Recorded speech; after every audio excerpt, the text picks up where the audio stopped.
형통이요라는 제목을 가지고 강도사님 말씀 전하실 때 큰 은혜 받으시기 바랍니다.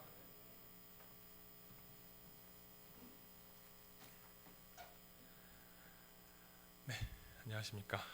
오늘 말씀은 제가 참 좋아하는 주제의 말씀입니다. 형통이라는 주제인데요. 하나님의 형통에 대해서 이 말씀을 이제 전하면서 이 형통을 알고 나니까 저는 기도할 때 더더욱 하나님께서 주시는 형통을 기대하며 기도하고 있습니다. 우리 성도님들께서도 오늘 나누는 이 말씀을 들으시고 더더욱 하나님의 형통을 기대하시기를 소망합니다. 오늘 창세기의 말씀은 이제 야곱이 다사다난했던 인생길을 마치고 하나님께 올라간 이후 남은 가족들의 이야기를 담고 있죠. 남은 가족이 누군가요? 요셉과 요셉의 형제들과 그 가족들입니다. 이 야곱의 죽음 이후 요셉의 형제들은 생각을 했습니다. 15절 말씀인데 아버지 야곱이 죽었으니 이제 요셉이 우리를 미워하여 우리가 어렸을 때 했던 그 모든 악한 일을 생각하여 우리에게 갚지 않을까라고 생각을 했죠. 그러니까 사실 이 형들은 나이는 먹었고 몸은 자랐지만 사실 과거 요셉을 시기하고 질투했고 그래서 죽이려 했고 죽이지 않고 그를 팔았을 때 그때에서 여전히 하나님 안에서 자라지 못한 상태였습니다. 그러니까 요셉을 두려워하죠. 참 불쌍한 인생이죠. 요셉에게 힘이 있고 방패였던 아버지가 죽고 나니 요셉이 우리를 어떻게 하지나 않을까 두려워서 벌벌 떨고 있습니다. 그런데 요셉은 아시다시피 이미 형들을 다 용서했습니다. 형들이 자기를 시기하고 질투해서 그렇게 해하려 했던 그 악행을 하나님께서 선하신 일로 바꾼 일을 이미 찬양하고 있습니다. 물론 그 과정을 겪어내야 했던 요셉은 힘들었습니다. 무서웠겠죠. 많이 슬퍼했겠죠. 그런데 그 모든과 아픔이 누구로 인해서 회복되었나요? 하나님으로 인해서 회복이 되었습니다. 그래서 요셉은 형들을 이미 다 용서하고 하나님의 사랑으로 사랑하고 있었어요. 그런데 형들은 여전히 그러지 못했어요. 요셉의 입장에서도 형들이 참 많이 불쌍했을 것 같아요. 아직도 과거의 잘못에 사로잡혀서 벌벌 떨면서 우리는 당신의 종입니다 라고 하고 있으니까요.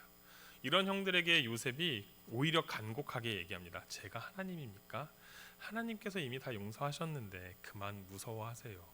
형들이 나를 해하려 했던 그 일은 사실은 하나님께서 이루실 선한 일의 시작이었습니다. 그로 인하여서 하나님의 놀라운 역사가 오늘 있었으니 그만 두려워하세요. 제가 형님들과 형님들의 가족을 잘 보살필게요 라고요. 그렇게 정말 형님들과 형님들의 가족을 잘 보살폈습니다. 이 요셉이 몇 세에 죽냐면 110세에 죽습니다. 그런데 요셉의 아래로는 동생 베냐민밖에 없었고 나머지는 다 형들이었는데요. 그 요셉이 죽으면서 형제들에게 말을 합니다. 그러니까 요셉이 죽었던 나이가 형들보다 일렀던 나이, 더 빨리 죽었다는 의미를 담고 있어요. 그러니까 이게 말해주는 것이 요셉의 인생길이 얼마나 고달픈 인생이었는지를 알려줍니다. 아브라함이 죽을 때의 나이가 175세였습니다. 이삭이 죽을 때의 나이가 180이었고요. 그렇게 우리가 고생했다고 알고 있던 야곱도 147세에 죽었습니다. 그런데 요셉은 110세에 죽습니다. 지금으로 생각하면 너무 까마득한 나이지만 그 아버지, 할아버지, 증조부에 비하면은 심지어 이삭과 비교하면은 70살이나 일찍 죽었어요. 그러니까 이 요셉이 살았던 인생길이 너무나 고달프고 힘들었기에 그의 수명이 짧아진 거죠. 그런 고달픈 인생을 하나님께서 모세에게 뭐라고 기록하라고 하셨냐면은 형통했다라고 기록했습니다. 그 고생길, 그 고달픈 길이 형통이라고 하시는 하나님, 이 요셉이 겪었던 그 형통이 무엇인지 오늘 한번 살펴보길 소망합니다. 성경에서 형통이라는 단어를 찾으면 처음 등장하는 곳이 어디냐면은 아브라함이 이삭을 위해서 자신의 늙은 종을 보내어서 그 아내 리브가를 데려오게 했을 때 그 종이 하나님께 구하며 나아갔더니 리브가를 만났다. 그래서 이 종이 하나님이 오늘 나를 형통하게 하셔서 우리 도련님의 부인 될 사람을 만나게 하셨다라고 하면서 형통이라는 단어를 씁니다. 사실은 우리는 이런 형통을 기대합니다. 하나님께 리브가를 성경에서 어떻게 표현하냐면은 심히 아리따웠더라라고 해요. 성경에서 심히와 아리따웠다가 붙었습니다. 오늘날 생각할 수 있는 가장 예쁜 연예인을 떠올려 보세요. 우리 세대가 다 다르기 때문에 그 연예인보다 한 10배는 예뻤을 거예요. 그러니까 리브가가 엄청 예뻤어요. 이삭 입장에서는 어땠죠? 이삭이 리브가랑 나이 차이가 꽤 나요. 근데 젊고 아리따운 아내를 맞이하였으니 형통한 거 맞죠? 네. 자, 우리는 이런 형통함을 바랍니다. 내 인생의 가장 중요한 일 가운데 하나님께서 곧바로 최고로 좋은 것으로 응답하기를 바라는 것이 저희가 바라는 형통이죠. 그런데 그 다음에 등장하는 형통은 창세기 39장 9절에 기록되어 있습니다. 제가 읽어드리겠습니다. 여호와께서 요셉과 함께 하심으로 그가 형통한 자가 되어 그의 주인 애굽 사람의 집에 있으니. 요셉이 형통한 자가 되어서 어디에 있나요? 주인의 집, 잘 아시는 보디발의 집에 노예로 팔려온 상태를 말합니다. 형들이 요셉을 죽이려 했다가 그대로 미디안 상인들에게 팔아서 노예가 되었습니다. 이해가 되시나요? 이것이 하나님의 형통이라고 합니다. 형통해서 형들의 시기와 질투에 죽을 뻔했고, 형통해서 노예 상인에게 팔려가서 형통해서 주인을 섬기는 자가 되었습니다. 삶에 이런 형통이 찾아오신다면 혹시 형통하다고 받아들일 수 있으실까요? 그렇게 노예로 팔려와서 열심히 일합니다. 성경에는 따로 기록되어 있지 않은데 요셉이 하는 일마다 하나님께서 복을 주셔서 보디발의 집이 이 엄청난 복을 누리게 됩니다. 그러면 이게 누구의 형통이에요? 요셉의 형통이요? 보디발이 누린 형통 아닌가요? 우리가 바라는 형통은 보디발처럼 누군가를 통해서 누리는 복을 꿈꾸죠. 그런데 이 요셉이 노예로 잡혀왔을 때가 17살이었습니다. 17살 소년이 바로의 친위대장 집에 총무라는 직책까지, 그 자리까지 올라갈 때까지 쉬었을까요? 당연히 아니었겠죠. 만만치 않았을 것입니다. 학자들마다 해석이 달라요. 어떤 학자는 7, 8년, 어떤 학자는 이제 감옥에 가기 전까지 10년 정도 노예살이, 종살이 했을 거라고 얘기하는데, 그 기간 동안 이미 보디발의 집에는 다른 종들이 있었을 거고 그 가정 총무를 맡던 이도 있었을 텐데, 그 가운데 뛰어남을 발휘해서 종들 사이에서 가정 총무 자리까지 올라갈 동안 또 얼마나 많은 시기와 질투에 시달렸을까요? 그렇게 힘들게 가정 총무가 되었습니다. 종살이지만 애굽이라는 거대한 나라의 친위 대장이 한 가정을 맡는다는 것은 아주 대단한 일입니다. 이렇게 되는 것이 어떻게 보면 우리가 바라는 형통에 가까울 텐데, 그 다음 형통이 어디 나오냐? 39장 23절인데 감옥에 갇힌 요셉이 간수장의 일을 맡으면서 그 또한 하나님께서 형통하게 하셨더라라고 합니다. 형통했더니 노예가 되었고, 형통했더니 이제는 정치범들이나 갇히는 최고의 감옥에 갇혔습니다. 제목도 최악이죠. 애굽의 친위대장 부인을 겁탈하려다가 미수로 그치고 잡혀온 범죄자. 근데 그게 다 누명. 하나님께서는 그런 요셉을 형통했다라고 하십니다. 요셉을 하나님께서 2번 형통하다고 하셨는데, 그것이 노예가 되어서 일을 할 때였고 범죄자로 감옥에 갇혀서 일을 할 때였습니다. 형통해 보이시나요? 형통해 보이죠. 왠지 아세요? 우리는 요셉이 이후에 어떻게 될지 알아요. 성경 말씀을 다 읽었기 때문에 요셉이 어떻게 될지 알고 있어서 이게 정말 하나님의 형통한 길이구나 라고 아멘으로 받아들일 수 있습니다. 그런데 이 요셉의 인생을 내 인생으로 가져오면은 어떨까요? 가장 친했던 친구가 배신합니다. 가족이, 형제가 배신하고 나를 팔아먹습니다. 열심히 노력해서 간신히 취직했습니다. 직장에서 누구보다 열심히 성실히 일하면서 인정을 받았습니다. 온갖 시기 질투가 있었지만 잘 버텼습니다. 그러던 어느 날 회사에서 일방적으로 해고 통지서가 날라옵니다. 내가 하지 않았던 일이지만 잠깐 그 일을 누군가 도와달라고 해서 도와주었더니 그 도와준 일의 책임자가 되어 있고 그 프로젝트가 아주 심하게 망했습니다. 그래서 회사는 나에게 해고 통지서를 날려보내면서 그 프로젝트의 책임자였으니 손해배상을 하라고 합니다. 알고 보니 그 프로젝트의 전 책임자가 사장 아들이었던 겁니다. 이런 상황이 내 인생에 벌어진다면 어떠실 것 같습니까? 우리가 우리 눈앞에 우리 인생길에 이런 일이 닥쳐더라도 하나님께서 나를 가장 형통하게 인도하고 계셔라고 하실 수 있으실까요? 은혜로 읽기에 은혜로 받아들일 수 있지만 내 현실이 되었을 때는 버티기 힘들고 어려운 것이 하나님의 말씀인 것 같습니다. 그런데 그게 다 하나님께서 맞아, 그게 너의 형통함이야 라고 하면은 때론 억울할 것 같아요. 요셉의 입장에서 요셉에게 닥친 일들은 형통하지 않았을 겁니다. 그러나 하나님은 그 일을 형통하다고 평가하십니다. 요셉이 나중에 총리가 되어서 형통하다고 하셨을까요? 아니요. 요셉의 형통은 그 삶과 그가 일한 것에 있지 않았어요. 두 번의 형통 39장 2절과 23절을 제가 한 번 더 읽어드리겠습니다. 여호와께서 요셉과 함께 하심으로 그가 형통한 자가 되어 그의 주인 애굽 사람의 집에 있으니 23절입니다. 간수장은 그의 손에 맡긴 것을 무엇이든지 살펴보지 아니하였으니 이는 여호와께서 요셉과 함께 하심이라. 여호와께서 그를 범사에 형통하게 하셨더라. 그렇습니다.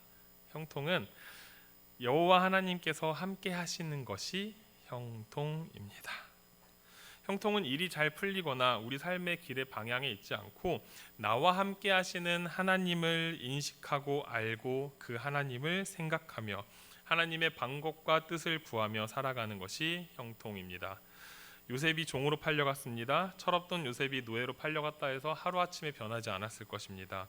몇 년 동안 노예로 종으로 살면서 증조부 아브라함의 하나님, 조부 이삭의 하나님, 아버지 야곱의 하나님을 떠올렸을 것입니다. 그리고 어린 시절 배웠던 하나님의 말씀대로 하루하루 버티며 살아갔을 것입니다. 하루하루 아버지에게 배운, 어머니들에게 배운 말씀대로 하나님의 삶으로 살아내며 버텼습니다. 그랬더니 그와 함께 하시는 하나님께서 그의 손에 맡겨지는 모든 일에 복을 내리셨습니다. 보디발이 그 복을 누렸고요. 그러다 누명으로 감옥에 갔지만 이제는 요셉이 알고 있습니다. 어디에서든지 하나님의 말씀대로 하나님의 사람으로 살아가야 한다는 것을요. 그런 요셉을 관리하던 간수장에게 하나님이 인자를 더하셔서 은혜를 받게 하십니다. 요셉이 감옥에서도 또 관리를 맡게 됩니다. 간수장은 하나님 앞에서 성실하게 일하고 신실하게 살아가는 요셉을 보고 그에게 맡긴 것은 그 어떤 것도 다시 살펴보지 않았습니다. 요셉의 삶은 그렇게 형통해졌습니다. 좀 더 정확하게 표현하자면 하나님과 함께하게 되었습니다. 한치의 앞을 알 수 없는 삶을 그저 하나님의 말씀대로 하나님의 사람으로 살아갔습니다. 최악이었지만 그는 형통했습니다. 사랑하는 성도님들, 저는 우리 성도님들의 삶에 어떤 어려움이 있는지 잘 모릅니다. 심지어 다 알지 못하죠. 제가 눈으로 보는 것 혹은 전에 듣는 것만 가지고 제가 위로하고 기도할 수 있습니다. 그러나 우리 하나님께서는 모든 것을 다 아시고 가장 잘 아십니다. 그렇기에 우리 하나님께서는 우리의 인생을 가장 형통한 길로 인도하심을 우리가 믿어야 합니다. 다만 우리는 현재를 살아가고 있기에 우리는 미래를 알 수 없기에 불안하고 힘든 것이 많습니다. 사실 이거는 저희들뿐만 아니라 이스라엘 백성도 똑같았어요. 이스라엘 백성도 하나님께서 10가지 재앙으로 애굽을 굴복시키고 자기 백성을 인도해내신 그 놀라운 기적을 체험했잖아요. 그런데 이 하나님께서 홍해로 인도하셨을 때 홍해 바다를 보고 또 절망에 빠져서 하나님을 원망했죠. 그리고 또 그 바다를 가르시고 자기들을 살리신 하나님을 경험했는데 또 물이 없다고 하나님께 원망하고 먹을 것이 없다고 하나님을 시험하고 그렇게 계속해서 하나님을 원망하고 시험했습니다. 그럼에도 하나님께서는 그 이스라엘 백성을 끝까지 포기하지 않으셨습니다. 이 하나님이 오늘날에도 우리를 절대로 포기하지 않으십니다. 아멘. 우리가 해야 할 것은 굳건한 믿음과 흔들리지 않는 용기가 아니라 때론 믿음이 연약해질 수도 있고 파도 위의 나뭇가지처럼 나뭇잎처럼 이리저리 흔들리기도 할 것입니다. 괜찮습니다. 하나님께서 굳건하시고 하나님이 온전하십니다. 우리가 연약하도 하나님이 완전하십니다. 흔들려도 괜찮습니다. 바람도 파도도 다 하나님의 주권 아래에 있습니다. 바람과 파도가 너무나 크고 강해 보일 수 있습니다. 우리의 인생이 너무나도 어렵고 힘들 수 있습니다. 그러나 그 바람과 그 파도가 우리가 가야 할 그곳으로 인도하는 것입니다. 하나님께서 그렇게 역사하실 거고 그 일을 가장 선한 일로 바꾸실 것입니다. 사실 이 자리에는 우리 어른들이 많이 계세요. 그래서 충분히 인생을 살아오시면서 하나님의 형통을 체험하셨기에, 눈으로 보고 직접 몸으로 겪었기에 이제는 하나님이 내 인생을 어떻게 형통하게 인도하실지를 기대하는 경지에 도달하셨죠. 눈앞의 고난에 흔들리지 않고 그 일을 통해서 일하실 하나님을 기대하실 거라 생각합니다. 그러나 우리 청년들과 저와 같은 젊은 사람들은 아직 그 세월의 실력이 쌓이지 않아서 여전히 막막하고 두렵고 어렵습니다. 그러나 우리 청년들, 우리 저와 비슷한 젊은 분들 믿으시길 바랍니다. 우리가 믿지 않아도 하나님이 분명히 인도하십니다. 하나님은 하나님이 일하신 일을 우리가 믿던 믿지 않던 행하시는 분이십니다. 그리고 가장 좋은 길로 인도하시는 분이십니다. 그렇게 믿지 않으면 누구 손해일까요? 우리 손해입니다. 계속 힘들고 막막하고 두렵고 어렵기만 할 겁니다. 하나님께서는 이렇게 생각하시겠죠. 아이고 이 미련한 거사, 내가 널 이토록 꼭 붙잡고 있는데 왜 이렇게 힘들게 매달려 있어? 그 손 좀 풀어봐. 내가 붙잡는다니까? 라고요. 저희 집에 아기가 있어요. 제가 아기를 안아들면은 얘가 제 멱살이라고 표현할게요. 이 옷 카라를 손이 하얘지도록 꽉 쥐고 있어요. 얘가 꽉 쥐고 있든 안 쥐고 있든 저는 얘를 절대 떨어뜨리지 않아요. 그쵸? 근데도 제가 만약에 놓친다 하면 얘가 잡고 있다고 안 떨어지나요? 자기 손으로 몸무게를 자기를 못 버틸 텐데. 그러니까 이 아기들이 이렇게 붙잡고 있는 것이 마치 우리가 하나님을 그렇게 붙잡고 있어요. 우리의 삶이 힘들고 어려울 때 우리가 아등바등하면서 하나님을 붙들고 있으면은 붙들고 있다고 해서 붙들어지지 않아요. 하지만 하나님께서는 가장 좋은 길로 하나님의 형통으로 인도하고 계십니다. 그것을 알지 못하고 믿지 못하는 채로 계속 살면은 우리가 힘든 거예요. 제가 아기를 안고 있다가 절대 안 떨어뜨리죠. 제가 계단에서 구르는 한이 있더라도 절대 떨어뜨리지 않아요. 하물며 하나님께서 안고 계시는데 어떻겠어요? 하나님이 한번 안으시면은 절대 그 팔을 펴지 않으시는 분입니다. 그러나 그렇게 불안해서 아등바등하면서 붙잡은다고 해서 하나님이 막 손가락을 이렇게 해서 풀진 않으실 거예요. 저도 아기가 붙잡고 있다가 풀진 않아요. 그냥 네가 힘든 거지 하면서도 끝까지 가장 좋은 것을 주는 것처럼 하나님도 끝까지 가장 좋은 길로 인도하실 것입니다. 그렇게 우리가 하나님을 믿으면서 오늘 내가 해야 할 일을 하나님 앞에서 성실하게 해 나간다면 하나님께서 분명히 그 길을 가장 좋은 것으로 인도하실 것입니다. 이렇게 하고 저렇게 한들 하나님께서 우리를 품에 안으시고 우리를 완전하게 인도하시기에 아무것도 하지 말라는 것이 아니라 하루하루 맡겨진 그 삶을 가장 성실하게 행할 때 그때 하나님께서 가장 좋은 길로 또한 우리 또한 기쁨으로 그 길로 나아갈 수 있음을 고백합니다. 그러니 두려워하지 마시고 불안해하지 마시기 바랍니다. 요셉이 매일매일 불안한 인생 가운데 하나님의 말씀대로 하나님의 사람으로 살았던 것처럼 온전히 하나님께 맡기며 우리에게 맡겨진 그 하루를 하나님의 사람으로 말씀대로 살아가 봅시다. 내게 맡겨진 하루를 하나님 앞에서 잘 살아내고 하나님께 맡기고 기쁨으로 기대하며 잠이 드는 우리 새소망 청년이 되기를 소망합니다. 아멘. 아멘. 기도하겠습니다. 하나님 감사합니다. 오늘 말씀 가운데 형통에 대해서 알았습니다. 주님, 우리가 바라는 우리가 원하는 소망과 형통과는 비록 조금 다른 길일지라도 하나님께서 우리에게 가장 좋은 길로 하나님이 원하시는 하나님이 뜻대로 행하실 그 길로 인도하심을 고백합니다. 우리가 때론 힘들고 어려운 상황 가운데서도 우리의 손과 우리의 발로 아등바등하는 것이 아니라 굳게 펴신 팔로 우리를 안아드신 그 하나님을 의지하며 하루하루 맡겨진 삶을 주의 자녀로 주의 백성으로 하나님의 말씀대로 살아가는 저와 우리 청년들, 우리 성도님들 될 수 있도록 힘과 능력과 지혜와 믿음을 더하여 주시옵소서. 감사합니다. 예수님의 이름으로 기도합니다. 아멘.